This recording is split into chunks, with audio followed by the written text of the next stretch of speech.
Hi there, and welcome to the Spiritual Awakener. I'm so pleased that you're joining us here today.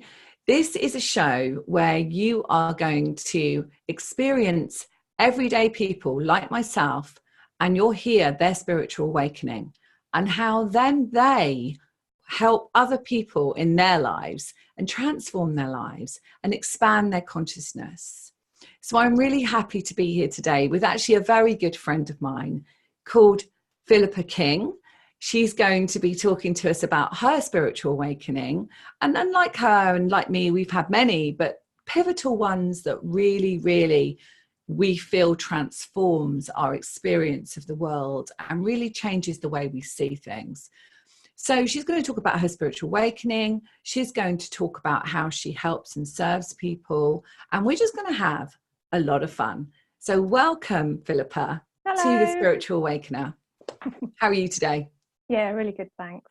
Great. So tell us a bit about when you think the first time you really had this kind of moment of awakening, and what was it like?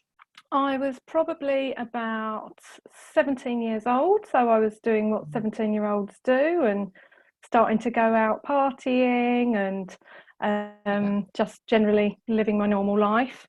And I stayed at a friend's house that they knew, I didn't know, and find out till afterwards, had a cheeky spirit in there. Oh, and just explain for people that perhaps haven't experienced that. I mean, I'm a medium, you're a medium as well, but some people listening to this might be just awakening. So if we just explain a little bit about what it means for you to have a cheeky spirit.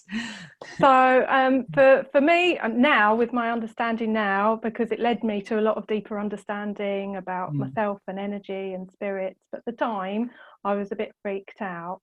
Yeah. But they're just, a spirit is just, we are souls, we are a whole being, and we come and have an experience in our physical body. Yeah. And when we pass from our physical body, we transcend back to the light, usually up to the fourth dimension, although that's all changing now with the stuff that we're going into, or the fifth dimension, or wherever you're going to go. And some of those spirits don't always make that transition fully over. And that can be for many reasons. They may be, it may be from a bit of trauma from the way that they passed. Yeah. It can be, I've even done sessions on spirits since over the years. To have one that was always told, that if she did anything bad, she wouldn't be allowed into heaven as a little girl. And that also happens if, there's a huge religious following, isn't there? And a lot of people, perhaps they feel that if they take their life or, something happens that they won't be allowed in, or, and it's not really like that, is it? It's not like that at all. Just absolutely enveloped in love and welcomed. But those beliefs that were still so strong, active in their vibration, had made them scared to make that full transition. Some choose to hang around just because they like it. So watching over us. Yeah, and with that little girl, I was able to sort of help her clear those fears and get her family and source to come and help her pass over. But at that time, when I was 17, I didn't understand all that, and it scared the pants off me.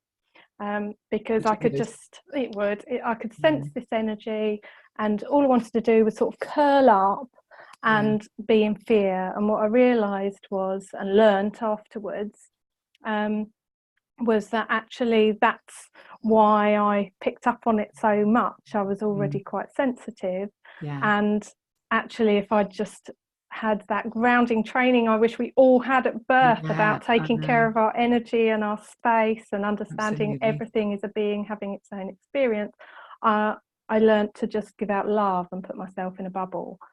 And also, do you think that as well, I find with spirits that they will give you a sense of how they felt before they pass, won't they? So do you think that she was also giving you a bit of that sense of perhaps she was wanting to hide away? Do you know what she passed with?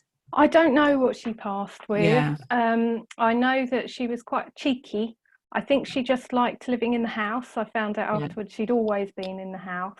And at that time I was very, very happy, very, very open. So you think if you walk into a normal situation and someone's feeling it's their space, you know, and maybe they're a little bit cheeky or a little bit grumpy, and that's why they're hanging around. You walk in all happy, they're going to be like, oh, that's annoying. So that's and all also it was. Probably afraid as well, because you know, I would imagine that it must be a very frightening thing to not have a physical body, but to actually be here, and that they can see us. And there's many films, aren't there, and you know, depictions of how people see that.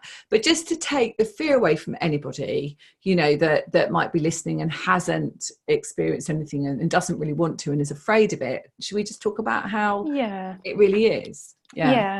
So every being is existing in its own reality, and when spirits are here, lots of us have got like a dial. I like to call it a dial of how sensitive we are. And I think we're all sensitive. It's just some of us have turned it off or had it turned off when we were children. You know, you didn't see that, you didn't sense that. Just imaginary. Right? Just imaginary friends. Some of us have got it ramped right up and are sensitive to everything. Sometimes we have a spiritual awakening, which turns it up as well. But those beings are just on their own journey, and there are lots of very happy, loving beings that can still connect with us from beyond. And when we get which are connected with us now. Absolutely. And if there are any that are hanging about that aren't so happy, then a lot of them are actually going back up to source at the moment. The last few years especially, I've got a lot of friends who are mediums who are helping a lot of those to move on, and have been en masse, because we're all going up a few vibrations.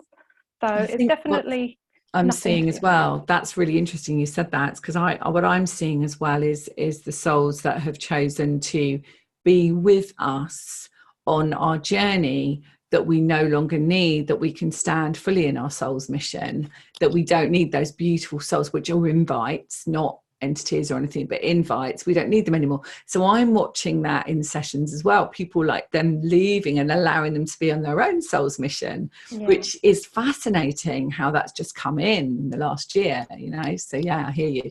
So tell the listeners, how did that affect you, and how did that spiritually awaken you? It really did completely flip my switch, if you like, because up to that point I knew I was quite intuitive, and I picked up on situations and people, but I had no idea really much more than that. And after that, it just sent me on an absolute sort of mission for understanding energy, what was going on. And at the time, I won't mention my age, but there wasn't the internet. We don't mind. But there wasn't the internet, so it was the local library.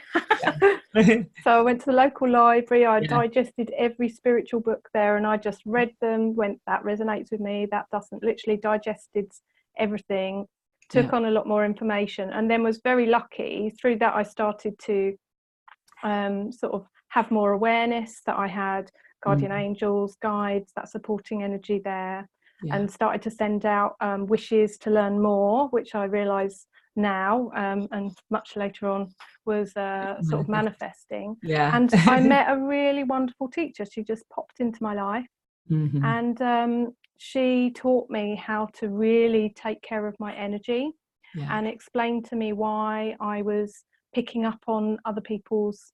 So I'd go out and I'd feel happy, and then I'd suddenly feel sad, or I'd feel angry, and I'd be searching myself, you know. And that's a really good point for people, that if people are listening and they haven't, you know, they're sort of opening the door to their spiritual world, they can sort of be more of a witness to their life now, and they can sort of feel, well, actually I was okay. And then as soon as I walked into that room or that office where I work, perhaps I felt really angry or touchy or, you know, sad or whatever. And then they know that probably it's not to do with them, probably it's somebody else. So that's really good.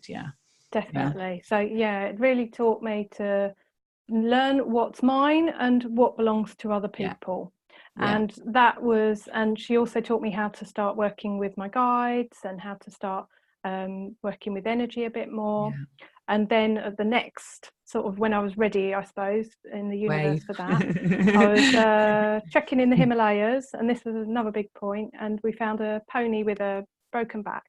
And in Buddhist culture, they believe that you need to respect every being's process, which I respected, but obviously being English and loving animals, or being a person who loves animals, especially horses, I felt very like I wanted to do more. And in that moment, I really felt this heartfelt wish I sent out, there must be something more I can do.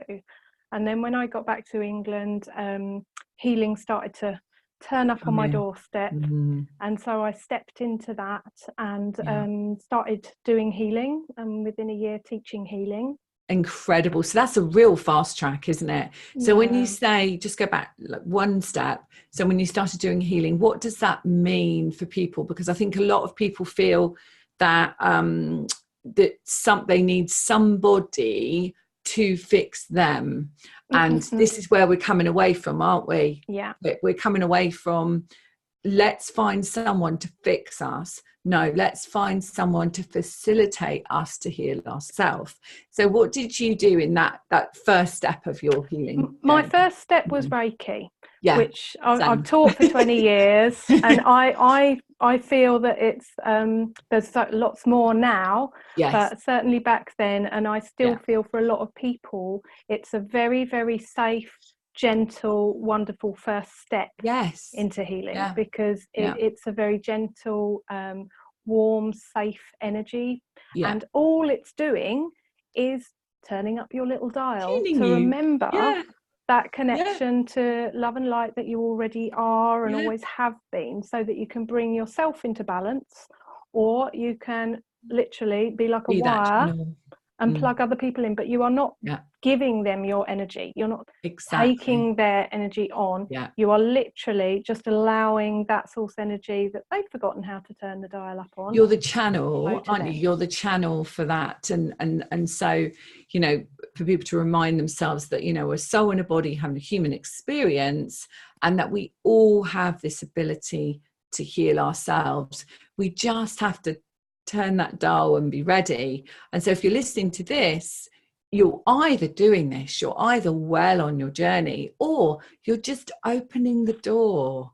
And if you're just opening the door, how amazing. And we're blessed that you found this interview, because you just need to be ready. And when you're ready, the door opens, and there's nothing to be scared of, is there? Oh, absolutely not. No. It's one of the most beautiful energies ever to come into my life at that time.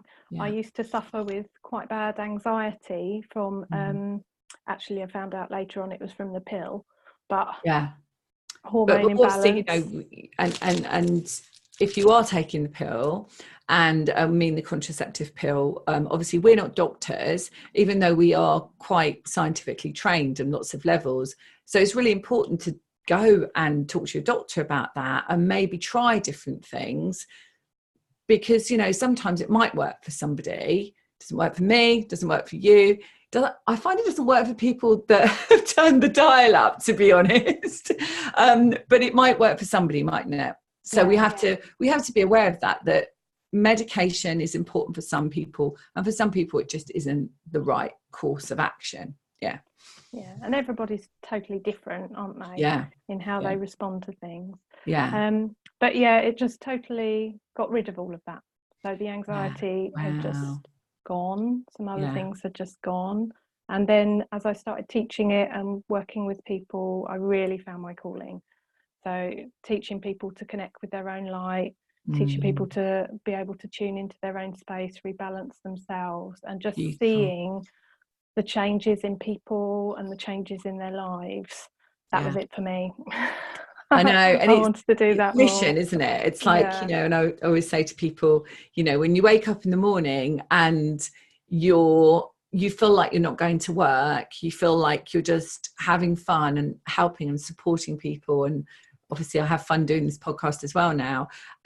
We just show up and have fun and help other people have a great experience as well. That's not work, is it? Yeah, we get paid for it, but it's not work. And that's when you know, don't you? You know, you light up, and then others light up, a bit like Marianne Williamson says, who am I not to shine, to give the permission to others to shine. So it's that, you really know. And if you're listening to this and you feel a calling to really help others and serve others, it's because that is your journey, and I believe that we're all here to serve.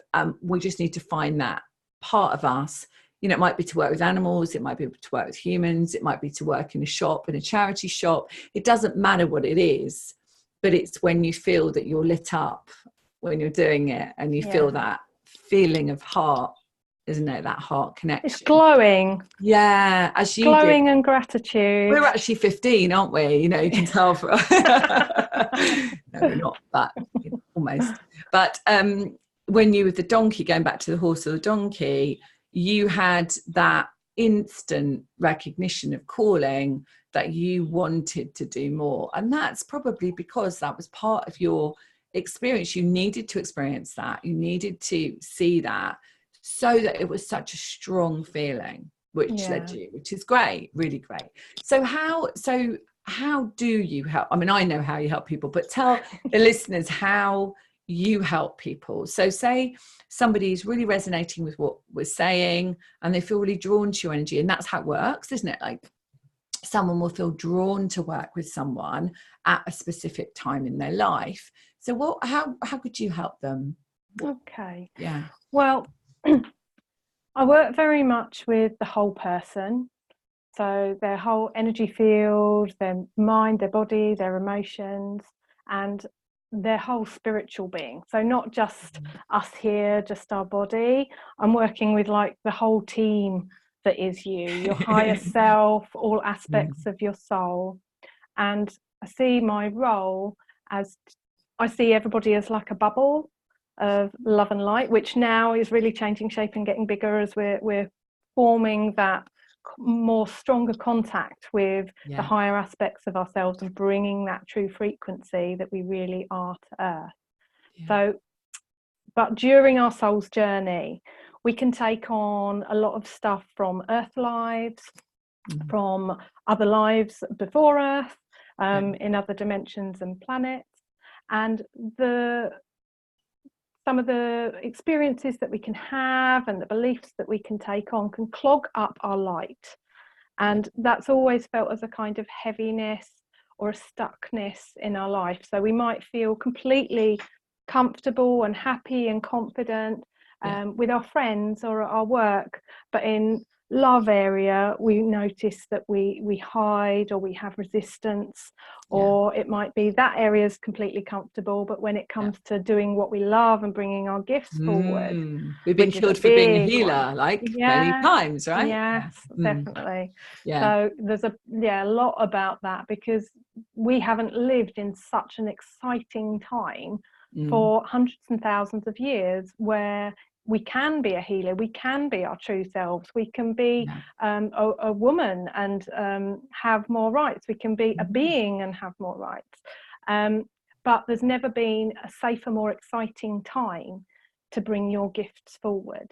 So my role, as I see it, is really to bring your love and light that is truly you more into this earth plane, into the embodiment of who you really are, and clear out all these old blocks and worries and resistance that have been clogging up your light, because we don't need them anymore.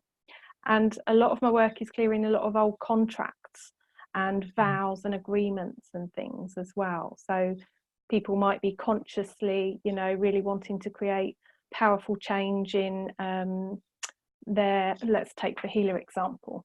So they're wanting to contribute, they want to do something, and that's really coming up much more. Stand fully in who they are. And that's coming up much more in the last few years, since we're moving to be led more by our hearts. Because we were in a struggle survival paradigm when even if we had that inner knowing, that inner feeling, I know this job's not quite right for me, or this past not feeling that like it fulfills me. Stay there. Stay there. That's gone. And people are now having to listen to their heart is going, I need to express, I need to be fulfilled, and I need to walk my path. Yeah. And against all logic, which really brings up a lot of those old fears and worries of salaries and things like that. And yeah. And so you work individually. So individually you can work with people, and you work with people in groups, I know, and you've got a new way of working. So do you want to talk about your new way of working that's been obviously channeled to you? Yeah, so I've been teaching various different healings for the last 20 years. For the last 10 years, it's really been much more about connecting with source and clearing out blocks from earth lifetimes and from our ancestors. And then about longer than that, 6 years ago, I got really strong messages from every direction possible that I would be doing something totally new and almost scrapping everything I'd been doing, which I really didn't want to do. So I had to work on myself for the resistance of all. Another resistance. Oh yeah, that's a really good point. You said that actually, because I feel that we don't ever get it done. Like we get it done to a place where we feel in alignment with our mission and et cetera, loving what we do. But that doesn't mean we don't tweak things, does it? Not at all. We've been doing this a long time, but it doesn't mean we just sit back and go, oh yeah, everything's perfect. No, we're here to grow and to assist each other on our path. And I know both of us have experienced, you clear the big chunk root out of something, but as you're expanding more into your light, it's like, oh, there might be a little bit of that left. It's not so intense anymore. No. It doesn't have the reaction, because our body is our best thermometer. I totally agree with you. Our spiritual self, what's going on, what's coming up to clear. So your body will always go, that triggers me, or, oh, that's gone. Or, oh, there's a little bit of that, but don't not notice having the that same anymore. feeling. How interesting. That's and then it's just like dust off out of the energy field. But so the way that I'm working now, it's called Cosmic Light Codes. I've had great debates up there about the name, but that's what it is. So that's what it has to be. And it's very fast. So it works with ancient light that's carrying codes. It's very high frequency light from source energy. I act as a kind of transducer, so that it's brought into a frequency that's I've not heard that before, transducer. That's really cool. And I basically work with individuals, all my earphones coming out, and with groups, and tune into your whole space, your whole energy. You may have a specific topic or a specific subject area or that you want to work on, is in the way for you, or impacting the quality of your life in some way. Or you may have something you really want to create and go towards, but you've got resistance and fear coming up about that, and it doesn't make any logical sense to you usually, which is when people usually come to me.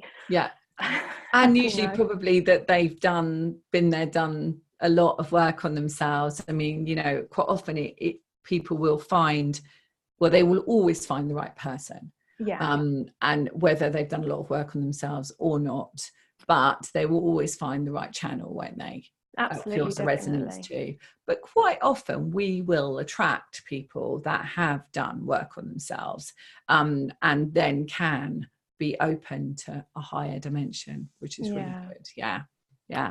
So you're doing that in individuals, in groups, and running a course, is that right? I'm doing sort of online events depending on what they want me to work on. So and they can find you on, what's your website? What's the best website to get you on? Well, if you want to work on clearing sort of blocks about money, health, relationships, then you want to come and visit me at philippabking.com. That's Philippa, 1 L, 2 P's, the letter B and King. Okay, great.